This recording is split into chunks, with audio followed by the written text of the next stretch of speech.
Hello everyone. क्या आपने कभी सोचा है कि हम कैसे आए हैं?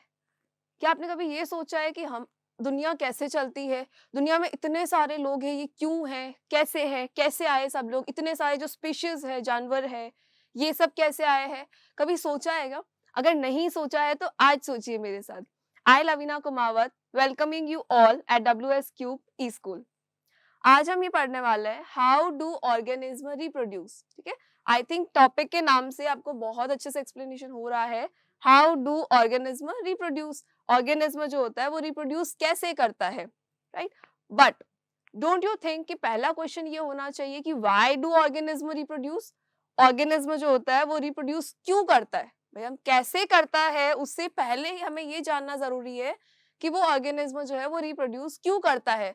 लाइक रिप्रोड्यूस, री का मतलब फिर से बनाना, प्रोडक्शन, प्रोड्यूस मतलब प्रोडक्शन, बनाना किसी चीज को कंटिन्यूअसली, उसको फिर से बनाते रहना, है ना? That is reproduction. रिप्रोडक्शन जो होता है वो कैसे होता है, तो उससे पहले हम ये जानेंगे कि रिप्रोडक्शन क्यों होता है, हम रिप्रोडक्शन क्यों करते हैं, राइट? ये जो आपको पिक्चर्स नजर आ रही है, these are the human babies, ये ह्यूमन बेबीज है, ठीक है, इंसानों के बच्चे हैं ये टाइगर के बेबीज है। This is also corona virus, you know very well, corona virus से सभी वाकिफ है, सबको पता है कि कोरोना वायरस है। आज हम ये नहीं पढ़ेंगे कि बच्चे क्यों पैदा हो रहे हैं, लाइक उनका लाइफ साइकिल पूरा क्या होता है, ये नहीं, बट हाँ ये कैसे आते हैं और ये क्यों आ रहे हैं लाइफ में, क्यों एग्जिस्ट करते हैं, ये ना क्यों एग्जिस्ट कर रहे हैं, ये क्यों आ रहे हैं अर्थ के ऊपर, हम ये सब आज पढ़ने वाले हैं रिप्रोडक्शन में। Why do organism reproduce, organism reproduce क्यों करते हैं, हमारा सबसे पहला और अहम क्वेश्चन, बिकॉज साइंस है, सबसे पहला क्वेश्चन हमारा यही होता है, क्यों क्या कैसे। जहां पे ये हो गया क्यों क्या कैसे, वहीं पे हमारी जो है साइंस शुरू हो जाती है। तो first question is why do organism reproduce, organism क्यों रिप्रोड्यूस कर रहा है, क्यों अपने जैसे यंग वंस को बर्थ दे रहे हैं वो, है ना? After all reproduction is not necessary to maintain the life of an individual organism, unlike the essential life processes such as nutrition, respiration or excretion. Reproduction is not necessary to maintain our life. जो हमारी life को maintain करने के लिए, हमारी life को regular चलाने के लिए रिप्रोडक्शन की जरूरत ही नहीं है, तो फिर हम क्यों कर रहे हैं रिप्रोडक्शन? आई वी स्टूपिड कि हम बैठ के रिप्रोडक्शन करेंगे, अच्छा हम आज सोच रहे हैं कि हाँ हमें रिप्रोडक्शन करना है एंड देन हम कर रहे हैं। नहीं ना, ऐसा नहीं होता। क्यों नहीं होता? हमारी बॉडी को चलाने के लिए डाइजेशन की रिक्वायरमेंट होती है, हमारी बॉडी को अगर चलाना है तो न्यूट्रिशन की रिक्वायरमेंट होगी, हमारी बॉडी अगर रेगुलर वर्क कर रही है तो उसको रेस्पिरेशन भी करना पड़ेगा, हमारे हार्ट को कंटिन्यूअसली वर्क करना पड़ेगा। ऐसा क्यों करना पड़ता है उसको? क्योंकि हमारी बॉडी जो है कंटिन्यूअसली, लाइफ जो है हमारी प्रॉपर चलनी चाहिए। जब तक कि हम डेथ तक नहीं पहुंच जाते हैं, तो हमारा जो पूरा लाइफ साइकिल है उसमें ये सारी चीजें बहुत जरूरी है। हमारी लाइफ को मेंटेन करने के लिए, हमारी लाइफ को प्रॉपर चलाने के लिए, हमें जिंदा रहने के लिए इन सब चीजों की बहुत जरूरत होती है। अगर हम डाइजेशन नहीं करते हैं, अगर हमारी बॉडी जो है डाइजेशन नहीं करती है, तो हमने जो बचपन से लेके जो अब तक जो हमने खाना खाया है, तो फिर तो वो सारा का सारा यहाँ स्टोर हो जाना चाहिए था, और हमारी बॉडी फिर ऐसे लीन बॉडी नहीं होनी चाहिए थी। फिर तो हमें पूरा फूल कितना बड़ा वो रूम जैसा हो जाना चाहिए था, जब हम कंटिन्यूअसली इतना कुछ खा रहे हैं तो। बट नहीं, हमारी बॉडी क्या करती है, उसको डाइजेस्ट करती है, उसको सिंपलर सब्सटेंसेस में तोड़ती है, फिर जो न्यूट्रिएंट्स होते हैं उसको एब्जॉर्ब करती है, एंड देन हमारी बॉडी से जो वेस्ट मटेरियल होता है वो रिमूव होता है, वो एक्सक्रीट होता है, वो हमारी बॉडी से बाहर निकल जाता है। क्योंकि हमारी बॉडी डस्टबिन नहीं है, हमारी बॉडी कोई स्टोर हाउस नहीं है जिसके अंदर ना सब कुछ इकट्ठा करके रखा जाए, ऐसा नहीं होता है। तो हम लोग क्या करते हैं, हमें हमारी बॉडी को चलाने के लिए हमें एनर्जी चाहिए, हमें पूरे दिन हमारा जो काम होता है, खेलना कूदना सोना पढ़ना, उन सब के लिए हमें जो एनर्जी चाहिए, हम उसके लिए क्या करते हैं, फूड लेते हैं, फूड इंटेक करते हैं, फिर हमारी बॉडी उसका डाइजेशन करती है, और उसके बाद हमारी बॉडी क्या करती है, उसका एक्सक्रीशन कर देती है। जो वेस्ट प्रोडक्ट होता है जो हमारी बॉडी को नहीं चाहिए, वो सारा वो वहां से रिमूव कर देती है, उसको बाहर फेंक देती है हमारी बॉडी। इससे क्या होता है, हमारी बॉडी जो है वो कंटिन्यूअस चल रही है, हमारी जो लाइफ है वो बहुत अच्छे से मेंटेन हो रही है, हम बहुत एक हेल्दी लाइफ जी रहे हैं ना। इतनी अच्छी हमारी स्किन होती है, इतने अच्छे हमारी हेल्दी लाइफस्टाइल है, हमारा जो हार्ट है वो भी, हमारा हार्ट कंटिन्यूअसली वर्क करता है ताकि हमारी बॉडी जो है वो कंटिन्यूअसली चलती रहे, हम जिंदा रहे। ये सारे जो प्रोसेस है, लाइफ प्रोसेस है, ये क्यों चाहिए हमें? ताकि हम जिंदा रहे, हमें मरना नहीं है। अभी अगर हम ये सारे प्रोसेस नहीं होंगे हमारी लाइफ में तो हम मर जाएंगे, शायद हम मर भी जाए। अगर हम डाइजेशन नहीं करेंगे तो शायद हम मर जाए। अगर हमारी बॉडी से वेस्ट प्रोडक्ट रिमूव नहीं होगा तो शायद हम मर भी सकते हैं। अगर हमारा हार्ट काम करना बंद कर देगा तो भी हम मर सकते हैं। लेकिन अगर हम रिप्रोडक्शन नहीं करते हैं तो बच्चों हम मरेंगे नहीं। Are you getting my point? कि अगर हम रिप्रोडक्शन नहीं करेंगे, अगर हम हमारे जैसे यंग वंस को बर्थ नहीं देंगे तो हम मरेंगे नहीं, ठीक है? हम तब भी जिंदा रहेंगे। अब जब हम तब भी जिंदा है तो फिर क्यों करना है रिप्रोडक्शन? क्यों करें हम reproduction? Second thing, on the other hand, if an individual organism is going to create more individuals, a lots of its energy will be spent in the process. See, जब हम कोई भी इंडिविजुअल ऑर्गेनिज्म अपने ही जैसे किसी young one को birth दे रहा है या किसी इंडिविजुअल को बर्थ दे रहा है तो lots of energy will be spend in this process. जब इतनी सारी एनर्जी उसके अंदर यूज आ रही है then why do organism reproduce? क्यों कर रहे हैं हम रिप्रोडक्शन जब हमारी इतनी ज्यादा एनर्जी यूज आ रही है उसके अंदर? ये तो सुना होगा ना कि जब कोई मदर जब अपने बेबी को बर्थ देती है तो उसको 200 बोन्स के टूटने जितना पेन होता है। Are you thinking 200 bones? 200 bones, like हमारी बॉडी में टोटल ही 206 बोन्स है, उसमें से अगर 200 बोन के टूटने जितना पेन होगा तो आप सोचो कितना ज्यादा पेन हो रहा होगा उसको। फिर भी हम रिप्रोडक्शन करते हैं और वो मदर उस बेबी को बर्थ देने के बाद बहुत खुश भी होती है कि मेरा बेबी इतना हेल्दी पैदा हुआ है। उसको वो पेन की टेंशन नहीं होती है कि मुझे इतना पेन हो रहा है, तो भी हम लोग रिप्रोडक्शन कर रहे हैं। इतना पेन वो सहने के बाद में भी हर एक लेडी चाहती है कि हम रिप्रोडक्शन करें, हमारे पास एक हेल्दी बेबी हो। और सेम चीज हमारी फैमिली चाहती है, जो हमारे ग्रैंड पेरेंट्स थे या जो हमारे ग्रैंड टू ग्रैंड पेरेंट्स है या जो हमारे पेरेंट्स है, वो हमेशा यही चाहते हैं कि उनकी जो पीढ़ी है, उनका जो वंश है वो कंटिन्यूअसली चलता रहे। मतलब जो उनके जो बच्चे हैं वो फिर से नए बच्चों को जन्म दे, फिर उनके जो बच्चे हैं वो भी नए बच्चों को जन्म दे। तो ये सारा जो पीढ़ी दर पीढ़ी जो कंटिन्यूअस चल रहा है, ये हमारी जो ग्रैंड पेरेंट्स है या जो हमारे पेरेंट्स है, ये सब चाहते हैं कि हमारा खानदान आगे बढ़े। तो खानदान को आगे बढ़ाने के लिए रिप्रोडक्शन जरूरी है ऑब्वियसली, कि अगर हमें हमारे खानदान को आगे बढ़ाना है तो रिप्रोडक्शन बहुत जरूरी है। अदरवाइज क्या होगा? अगर हमारे पेरेंट्स है, अगर उन्होंने हमें बर्थ नहीं दिया होता, अगर हमें जन्म नहीं दिया होता, तो क्या आज हम यहाँ होते? बिल्कुल नहीं, हम आज यहाँ बिल्कुल भी नहीं होते। बट उन्होंने हमें जन्म दिया है, इसीलिए आज हम यहाँ हैं। और इसीलिए हमारे जो हम जो बोलते हैं ना, हमारा खानदान इतना पुराना है, इस टाइम पे हमारे दादाजी ने ये किया था, उस टाइम पे हमारे जो परदादा जी थे उन्होंने ये किया था, तो वो सब हम क्यों बता पा रहे हैं? क्योंकि हमारा जो खानदान है वो कंटिन्यूअसली चला आ रहा है। अगर हम रिप्रोडक्शन नहीं करेंगे तो हमारी जो पीढ़ी है वो वहीं पे खत्म हो जाएगी। हम उसके आगे हमारी पीढ़ी को कंटिन्यू नहीं कर पाएंगे। जो हम बोलते हैं ना, ये हमारे राजपूतों का खानदान है, ये हमारे उसका खानदान है, ये हमारे कुम्हारों का है, या जो भी जाति हो, कोई भी कास्ट हो, कुछ भी हो, या हम फीमेल्स इतनी सारी है या जो मेल्स इतने सारे हैं, तो ये सारा क्यों है? ये रिप्रोडक्शन की वजह से ही है ना। It ensures the continuity of the species. ये क्या कर रहा है? ये हमारे स्पीशीज को कंटिन्यू रखने के लिए जरूरी है। रिप्रोडक्शन हमारी स्पीशीज को कंटिन्यूअस रखने के लिए जरूरी है। कोई भी बैक्टीरिया है, अगर वो बैक्टीरिया एक ही होगा तो पूरे वर्ल्ड के अंदर सब लोग उसको नहीं जानेंगे कि ठीक है ये तो एक ही है। वो पैदा होगा, एक टाइम बाद वो खत्म हो जाएगा और उसका नाम भी नहीं होगा, किसी को पता भी नहीं चलेगा कि वो है या नहीं है। लेकिन अगर उसको अपनी स्पीशीज को कंटिन्यू रखना है, अगर उसको अपने ही जैसे अगर लोगों को बताना है कि हम भी एग्जिस्ट करते हैं, हमें उनको एंडेंजर्ड नहीं होना है, तो उनको भी रिप्रोडक्शन करना जरूरी है। कोई भी जानवर है, कोई भी ऑर्गेनिज्म है, कोई भी प्लांट है, जितने भी लिविंग ऑर्गेनिज्म है, सबका रिप्रोडक्शन बहुत जरूरी है। अगर ऐसा हो गया कि सिर्फ एक स्पीशीज थी, वो पैदा हुई, एक टाइम के बाद अगर वो खत्म हो जाती है और वो रिप्रोडक्शन नहीं करती है, तो उसके जैसा कोई आएगा ही नहीं। और जब उसके जैसा कोई आएगा ही नहीं, तो पता कैसे चलेगा कि ये सब भी कुछ था? जब हमें पता होगा पहले जब अर्थ बनी थी, जब अर्थ स्टार्टिंग में एक आग का गोला थी, फिर जब धीरे धीरे धीरे जब वो ठंडी हुई, ठंडी होने के बाद ना धीरे धीरे यहाँ पे लिविंग ऑर्गेनिज्म आना शुरू हुए, लिविंग ऑर्गेनिज्म का क्रिएशन शुरू हो गया, बनना शुरू हुए, देन फिर डायनासोर्स बने। आज क्या डायनासोर्स है? नहीं, डायनासोर्स आज एग्जिस्ट नहीं करते हैं। बट हमें डायनासोर्स के बारे में पता है, लेकिन क्या आज हम उनको वापस ला सकते हैं? नहीं ला सकते। क्या उनकी स्पीशीज आज भी कंटिन्यू है? नहीं है।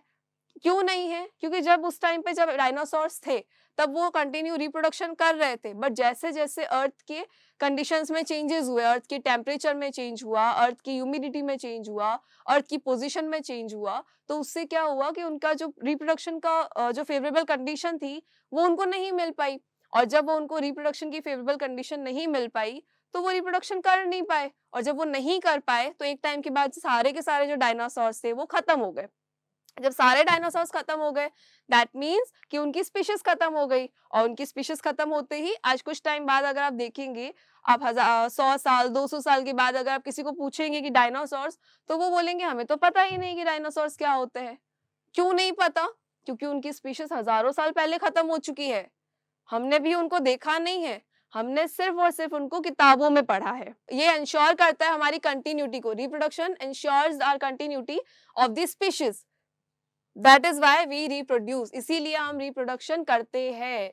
Now our main question, how does it happen to, how do organism reproduce, why हमें समझ में आया सबको। आई होप कि आप सबको समझ में आ गया होगा कि हम रिप्रोडक्शन क्यों करते हैं।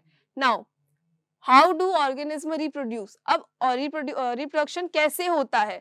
हम जब जब इंसान इतने सारे बने हैं, कैसे बने हैं, और हम सब सेम भी नहीं दिखते, इतने सारे इंसान होने के बाद भी, इतने सारे जानवर हैं, इतने सारे प्लांट्स हैं हमारे यहाँ अर्थ के ऊपर, इतने पूरे इकोसिस्टम के अंदर, तो रिप्रोडक्शन कैसे हुआ, ये इतने सब कैसे बने, यही सब जानने के लिए आइए आगे बढ़ते हैं। Introduction, reproduction is a process by which living organisms produce new individuals of their own kind and maintain their existence generation after generation. So reproduction is the process in which by which living organisms produce new individuals को birth देते हैं। reproduction एक process है जिससे क्या होता है कि हम हमारे ही जैसे यंग वंस को बर्थ देते हैं, अपने ही जैसे दूसरों को बर्थ देते हैं, of their own kind. Own kind क्यों बोला है हमने, क्यों हमने इस चीज को जोर दिया है कि ऑफ देयर ओन काइंड को बर्थ देते हैं, क्यों? क्योंकि इंसान जो है वो कभी भी, आपने देखा होगा, सांप या किसी और के बच्चे को जन्म नहीं देगा, वो हमेशा इंसान के बच्चे को ही जन्म देगा। स्नेक है, वो भी हमेशा स्नेक ही पैदा करेगा, वो लायन को पैदा नहीं कर सकता। लायन है तो वो लायन को ही पैदा कर सकते हैं, वो बर्ड्स के अंडे नहीं दे सकते। फिश है तो वो फिश ही पैदा करेंगी, वो बर्ड्स को नहीं बना सकती।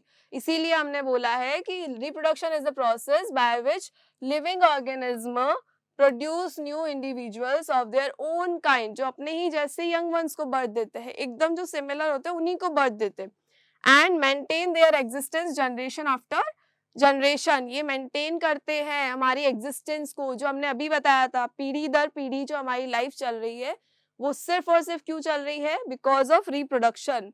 अदरवाइज हमारी लाइफ जो है वो नहीं चल सकती थी, अदरवाइज हम आज यहाँ नहीं होते।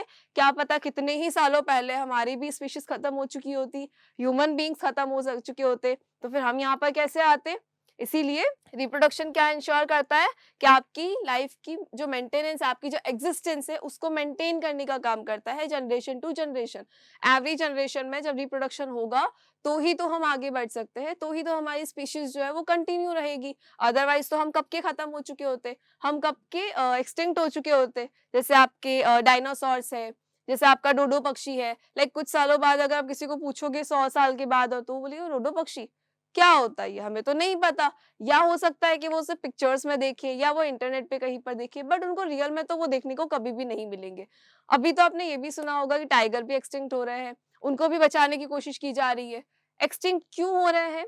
क्योंकि उनको रिप्रोडक्शन के लिए फेवरेबल कंडीशंस नहीं मिल रही है, इसीलिए ये एक्सटिंक्ट हो रहे हैं। अगर उनको फेवरेबल कंडीशंस मिलेगी रिप्रोडक्शन के लिए तो वो एक्सटिंक्ट नहीं होंगे और वो कंटिन्यूअसली अपनी पीढ़ी जो है आगे बढ़ाते रहेंगे। बट रिप्रोडक्शन नहीं होगा तो अपनी वो कंटिन्यूटी नहीं कर पाएंगे, वो अपनी स्पीशीज को कंटिन्यू नहीं चला पाएंगे। Now it is the process what we are saying कि ये एक ऐसा प्रोसेस जिसमें हम अपने ही जैसे यंग वंस को बर्थ देते हैं। अब बर्थ कैसे देते हैं, रिप्रोडक्शन कैसे होता है, तो सी यहाँ पे 2 पिक्चर्स है यहाँ पर, है ना। जैसा कि हमने अभी कहा कि रिप्रोडक्शन क्यों होगा, कैसे होता है, तो सेल डिवीजन से होता है। रिप्रोडक्शन कैसे होता है, तो रिप्रोडक्शन जो होता है हमारा सेल डिवीजन से होता है। सेल डिवीजन कैसे, तो जैसे हम बात कर रहे हैं इंसानों की, अगर हम ह्यूमन बीइंग्स की बात करते हैं तो यहाँ पर एक फीमेल है और यहाँ पर है एक मेल। दोनों ही क्या करेंगे, ये फीमेल और ये मेल, दैट मीन्स जो हमारे पेरेंट्स है ना, हम इनको कंपेयर कर सकते हैं हमारे पेरेंट्स से। जो हमारे पेरेंट्स है उन्होंने क्या करा होगा, फीमेल ने दिया है एक egg that is ovum, male ने दिया है एक sperm that is also a reproductive cell.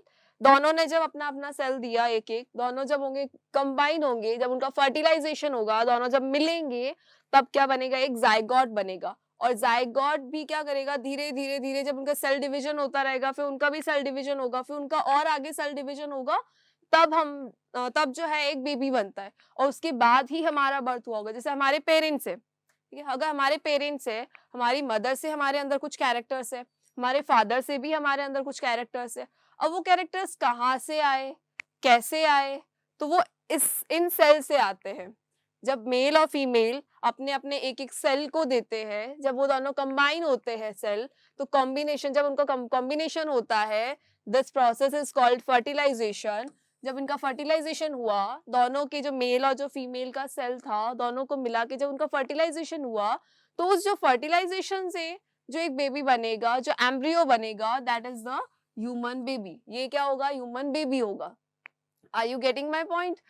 Cell division होगा, लाइक सपोज एक सेल है, ये जब सेल डिवाइड होगा, जब ये सेल पूरा डिवाइड होगा, तो ये 2 पार्ट में डिवाइड हो गया, ये एक सेल बन गया, ये दूसरा सेल बन गया, फिर एक और बनेगा, इनसे फिर ये डिवाइड होंगे, फिर एक और सेल बना, फिर एक और सेल बना, फिर ये भी डिवाइड होगा, फिर इनसे भी 2 सेल बन जाएंगे, और ऐसे ही आगे ये फर्दर डिवाइड होते रहेंगे। लाइक ये एक सेल था, एक से 2 सेल बने, 2 से ये 4 सेल बने, फिर 4 से ये ऐसे 8 सेल बन जाएंगे।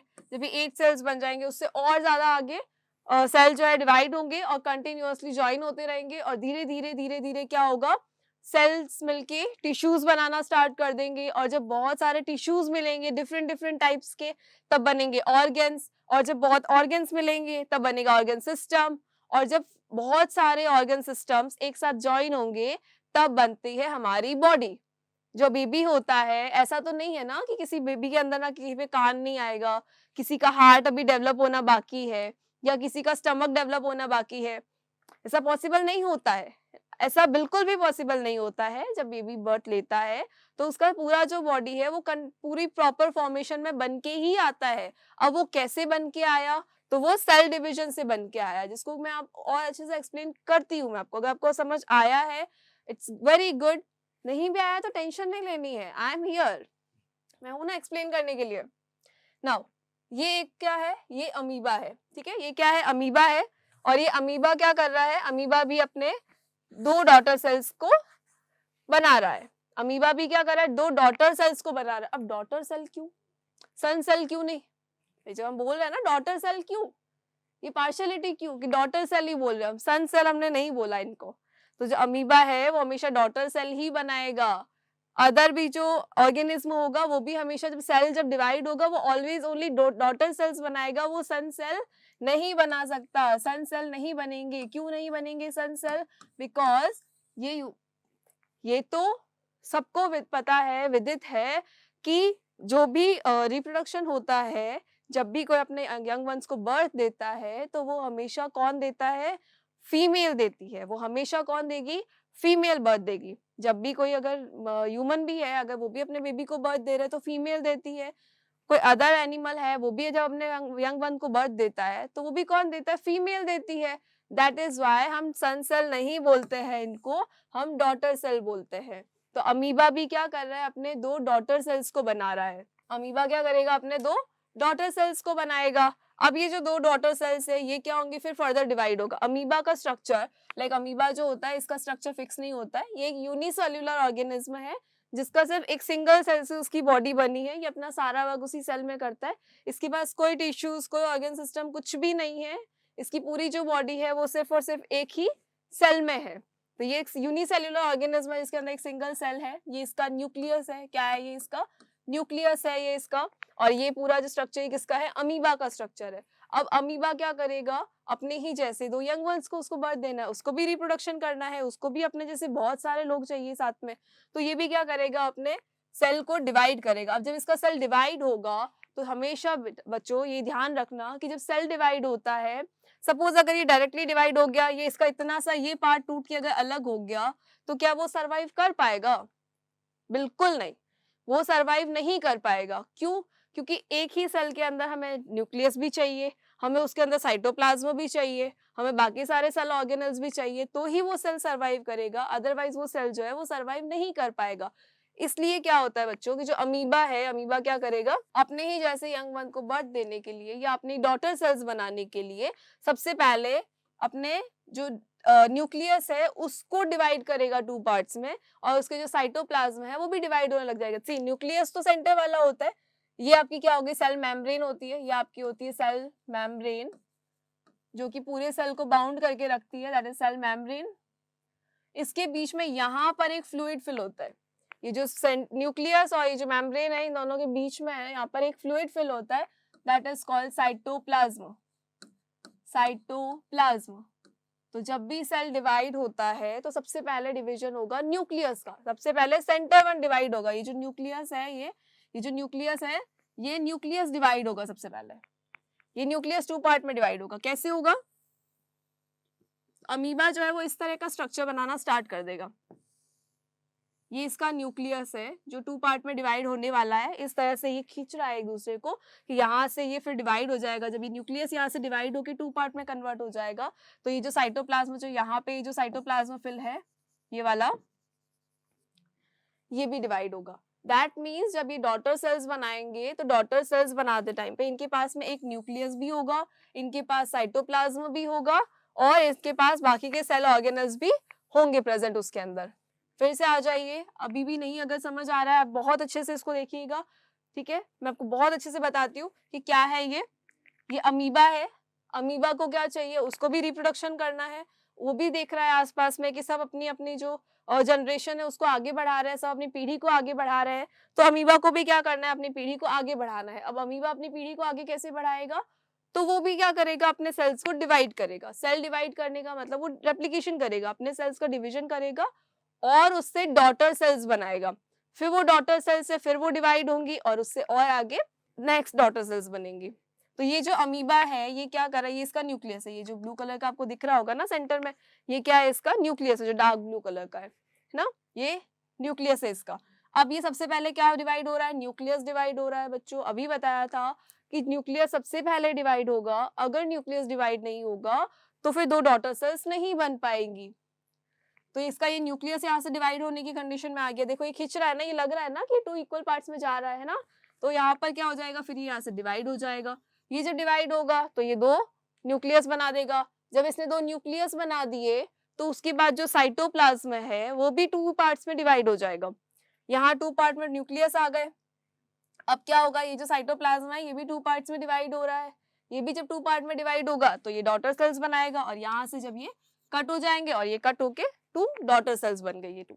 अब ये जो 2 डॉटर सेल्स, सपोज ये अमीबा है आपका, इस अमीबा ने 2 डॉटर सेल्स बना दी, ये 2 डॉटर सेल्स हो गई। अब ये जो दोनों डॉटर सेल्स है ये फिर से और डिवाइड होंगी और डिवाइड होके ये और आगे की डॉटर सेल्स बनाएंगी, इसीलिए ये रेप्लिकेट करके ये अपने सेल का डिवीजन करके ये बहुत सारे अमीबा को जन्म दे देगी।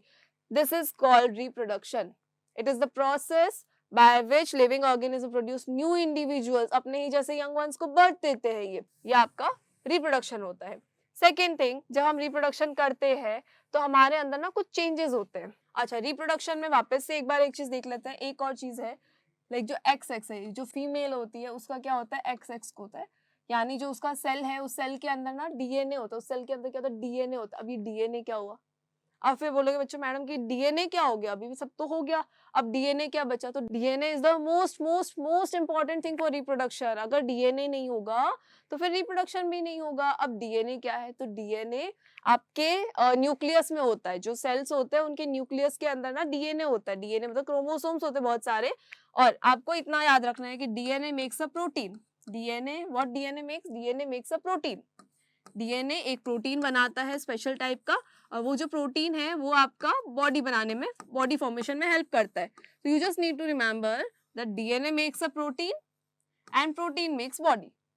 DNA makes protein and protein makes body. अब डीएनए होता कहाँ है, तो डीएनए होता है आपके सेल्स में, सेल के जो न्यूक्लियस होता है वहां होता है डीएनए। जो मेल होगा और जो फीमेल होती है, फीमेल क्या करती है, अपने 2 क्रोमोसोम्स देती है, अपने एक सेल देती है, एक सेल के अंदर ना एक्स एक्स क्रोमोसोम्स होता है, x x is the chromosomes. और जो मेल है वो मेल भी क्या करेगा, एक्स वाई क्रोमोसोम देगा, मेल क्या करेगा, एक्स वाई क्रोमोसोम देगा। फीमेल जो है वो XX क्रोमोसोम देगी और जो मेल है वो XY क्रोमोसोम देगा। अब जो क्रोमोसोम्स होंगे वो how many chromosomes are there, तो जो क्रोमोसोम्स होते हैं वो फीमेल से और मेल से मिलते हैं 23 क्रोमोसोम्स, इससे भी मिलेंगे 23 क्रोमोसोम्स। दोनों से हमें कितने क्रोमोसोम्स मिले? दोनों से हमें मिले 23 फ्रॉम ईच। मेल से भी 23 क्रोमोसोम मिलेंगे, फीमेल से भी हमें 23 क्रोमोसोम्स मिलेंगे। जब ये दोनों कंबाइन होंगे, जब ये दोनों साथ में आएंगे, तो ये दोनों टोटल जब हो जाएंगे तो कैसे क्या बना देंगे? ये 46 क्रोमोसोम बनाएंगे। अब 46 कैसे बनाएंगे? तो ये जो इसका X, इसका Y अलग हो गया, इसमें से भी X, इसका भी Y अलग हो गया, तो ये भी 23 क्रोमोसोम लेके आएगा, ये भी 23 क्रोमोसोम लेके आएगा, ये भी 23 क्रोमोसोम लाएगा और ये भी 23 क्रोमोसोम्स लाएगा। अब जब अगर ये वाला X अगर ये इस X से मिल जाता है, ये वाला मेल का जो X है अगर वो फीमेल के X से मिल जाता है, तो यहाँ बन जाएगा XX अगेन, और आपका जो प्रोजेनी होगी वो फीमेल होगी। क्या होगी बेटा? वो जो प्रोजेनी होगी वो फीमेल होगी। वो फीमेल क्यों होंगी? बिकॉज हमने अभी बोला जो XX होते हैं, जो सिमिलर होते हैं, वो फीमेल्स में होते हैं, तो यहाँ अगर सेम है दैट मीन्स ये किस में है? फीमेल्स में है। अगर वही चीज यहाँ का अगर Y आया और यहाँ से हमने ले लिया X, जब ये दोनों ज्वाइन हुए तो X और Y जो है ये कंबाइन हो गए, तो जो XY है ये क्या बनाएंगे? ये बनाएंगे मेल, क्योंकि XY हमेशा किसका होता है? ये मेल का होता है। अब इन्होंने क्या करा? अपने जो सेल्स थे उसके अंदर से क्रोमोसोम्स कुछ इसको दे दिए, उसने भी अपने 23 क्रोमोसोम्स दे दिया इनको, तो जब दोनों की क्रोमोसोम्स मिले तो जो टोटल क्रोमोसोम्स हुए कितने हो गए बेटा? 46 क्रोमोसोम्स हुए। जब दोनों के क्रोमोसोम्स मिले तो वो टोटल कितने हो गए? तो वो इन टोटल हुए 46 क्रोमोसोम्स। अब 46 क्रोमोसोम्स जो होते हैं ये क्या कर रहे हैं? एक ही सेल के हैं। देन ये जो सेल है ये फिर अगेन कंटिन्यूअसली डिवाइड होगा, डिवाइड होगा, डिवाइड होगा। बहुत सारे सेल जब डिवाइड होके नई एक प्रोजेनी बनाएंगे और नया एक बेबी बनाएंगे वो। अब जो रिप्रोडक्शन हो रहा है, रिप्रोडक्शन हमने अभी आई थिंक ये तो समझ में आ गया होगा आपको, बहुत अच्छे से आ गया होगा अभी तो, कि हम रिप्रोडक्शन क्यों करते हैं। तो हम रिप्रोडक्शन क्यों करते हैं? क्योंकि हमें क्या करना है? हमारी जो लाइफ है उसको कंटिन्यूअस चलाना है, हमारी जो जनरेशन है उसको कंटिन्यू चलाना है, हमारी स्पीशीज को हमें खत्म नहीं होने देना है। हमारी स्पीशीज या हमारी जो एग्जिस्टेंस है हमें उसको खत्म नहीं होने देना है। इसलिए हम क्या कर रहे हैं? अपने यंग वंस को बर्थ दे रहे हैं, हम रिप्रोडक्शन कर रहे हैं कंटिन्यूअसली, सो दैट कि हमारी जो स्पीशीज है वो कंटिन्यूअस चलती रहे, हमारी जनरेशन कंटिन्यू चले और वो खत्म नहीं हो जाए। सेकेंड थिंग, रिप्रोडक्शन कैसे होता है? तो रिप्रोडक्शन कैसे होगा? सेल डिविजन से होगा, राइट? सेल डिविजन से होता है रिप्रोडक्शन। सेल डिवाइड्स होते रहेंगे, जो मेल है जो फीमेल है वो दोनों क्या करेंगे? अपने अपने सेल्स देंगे। 50% मेल का हुआ, 50% फीमेल का हुआ, दोनों का जब कॉम्बिनेशन हुआ तो वो क्या हो गया? आपका फर्टिलाइजेशन। दोनों का जो कॉम्बिनेशन है दैट इज कॉल्ड फर्टिलाइजेशन। अब जब फर्टिलाइजेशन हुआ तो क्या बना? जाइगोट बना, और जाइगोट से क्या बना? एम्ब्रियो बना। जाइगोट से क्या बना? एम्ब्रियो। अब वो जो एम्ब्रियो है वो क्या है? आपका एक बेबी है। ह्यूमन का बेबी जो होता है वो आपने देखा होगा, वो आपका क्या होता है? एम्ब्रियो से बनता है। क्यों बनता है एम्ब्रियो से? अगेन एम्ब्रियो भी क्या करेगा बेटा? सेम चीज करेगा, वो आपके सेल्स को डिवाइड कर करके बहुत सारे tissues, then organ system to body बनाएगा वो आपका। ठीक है। नाउ अमीबा का बता दिया बेटा, यूनिसेल्युलर है ये यूनिसेल्युलर ऑर्गेनिज्म है, इसमें जस्ट एक ही सेल हो। अब इसमें कंफ्यूज नहीं होना है कि इसके पास तो एक ही सेल था, इसने 2 डॉटर सेल डायरेक्ट बना दिए और इन्होंने दोनों से लिया। ये भी हम आगे पढ़ेंगे, ये असेक्सुअल और सेक्सुअल रिप्रोडक्शन है, ये भी हम आगे पढ़ेंगे। इसके अंदर एक ही सेल था, इसने क्या किया? एक ही सेल को डिवाइड किया और इससे 2 डॉटर सेल्स बना दी, और वो दोनों ही क्या है? अपने आप में पूरी बॉडी है, because it is unicellular. It is unicellular. ये यूनिसेल्युलर ऑर्गेनिज्म है। जब ये सिंगल सेल्ड ऑर्गेनिज्म है तो फिर ये क्या करेगा? अपने ही जैसे यंग वंस को बर्थ देने के लिए इसको भी क्या करना पड़ेगा? सिंगल सिंगल सेल ही बनाने पड़ेंगे। ये तो बहुत सारे सेल्स को नहीं ज्वाइन कर सकता। दैट इज वाई इसके अंदर ये एक ही सेल है जिसको कि हमने डिवाइड किया और ये 2 सेल में कन्वर्ट हो गए, 2 डॉटर सेल्स में कन्वर्ट हो गए। एंड इनकी जो रिप्रोडक्शन है ये ऐसे ही होता है। सबसे पहले ये इनका न्यूक्लियस डिवाइड होगा, एंड न्यूक्लियस डिवीजन के बाद में साइटोप्लाज्म डिवाइड होगा। साइटोप्लाज्म के डिवीजन के बाद में बनेंगी 2 डॉटर सेल्स, और ये जो 2 डॉटर सेल्स है ये भी आगे कंटिन्यूअसली अपने सेल्स को डिवाइड कर करके अपने जैसे और यंग वंस को बर्थ देंगे, अपने ही जैसी डॉटर सेल्स बनाएंगे। तो उससे क्या होगा? इनकी जो जनरेशन है वो कंटिन्यूअसली चलती रहेगी, इनकी एग्जिस्टेंस रहेगी यहाँ पे।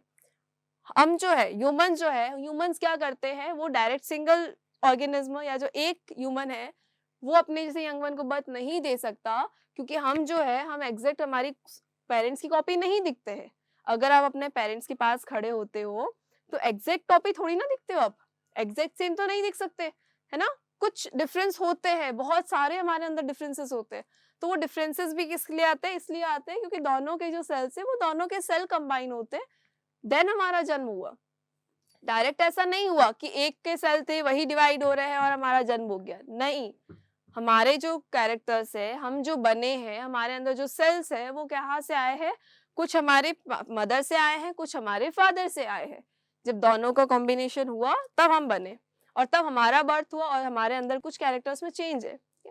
तो सेल्स के अंदर ना डीएनए होता है। डीएनए क्या होता है? रेप्लिकेट होगा, डीएनए रेप्लिकेट होगा, डीएनए 2 पार्ट में डिवाइड होगा और जो डीएनए 2 पार्ट में डिवाइड होगा तो ये क्या कर रहा है? अपनी कॉपीज बना रहा है ना। डीएनए अपनी कॉपी ही तो बना रहा है, इसने जब 2 पार्ट में इसको डिवाइड कर दिया हमने इसको, ये एक फर्स्ट कॉपी बनाई, ये इसने सेकंड कॉपी बनाई, 2 कॉपी बनी। अब ये कॉपी डीएनए की कॉपी, डीएनए की कॉपी का मतलब क्या हुआ? डीएनए रेप्लिकेट हो रहा है। डीएनए रेप्लिकेट हो रहा है मतलब डीएनए क्या कर रहा है? अपने ही जैसे जब सेल्स डिवाइड होते हैं, जब 2 सेल्स डिवाइड होंगे तो एक सेल में ऑलरेडी वहां पे डीएनए था, तो डेफिनेटली दोनों के अंदर डीएनए होगा। जब एक सेल के अंदर डीएनए था, क्रोमोसोम भी थे, न्यूक्लियस भी था, साइटोप्लाज्म भी था, डीएनए भी था उसके अंदर। तो जब सेल डिवाइड होगा तो ऑब्वियसली उसके अंदर भी डीएनए होगा, बट ये डीएनए इससे थोड़ा सा डिफरेंट होगा, स्लाइट डिफरेंस होगा इसके अंदर, माइनर सा डिफरेंस होगा। वो जो डिफरेंस है उसी की वजह से जब आगे आगे और ही डिवाइड होते रहेंगे तो वो जो डिफरेंसेस है ना वो बढ़ते रहेंगे। इसीलिए ना हम अपने हमारे पेरेंट्स की तरह बिल्कुल नहीं नजर आते, ना ही हम हमारे ग्रैंड पेरेंट्स की तरह नजर आते हैं। आई होप कि आपको मेरी बात समझ में आई होगी कि रिप्रोडक्शन हम क्यों करते हैं और रिप्रोडक्शन हम कैसे करते हैं। अब हमारे अगले वीडियो में हम ये जानेंगे कि हम क्या हमारे पेरेंट्स के सेम दिखते हैं, और अगर नहीं दिखते हैं तो क्यों नहीं दिखते। हमारे जो एंसेस्टर्स थे वो भी हमारे तरह नहीं दिखते या हम उनकी तरह नहीं दिखते, बट ऐसा क्यों, ये हम जानेंगे नेक्स्ट वीडियो में।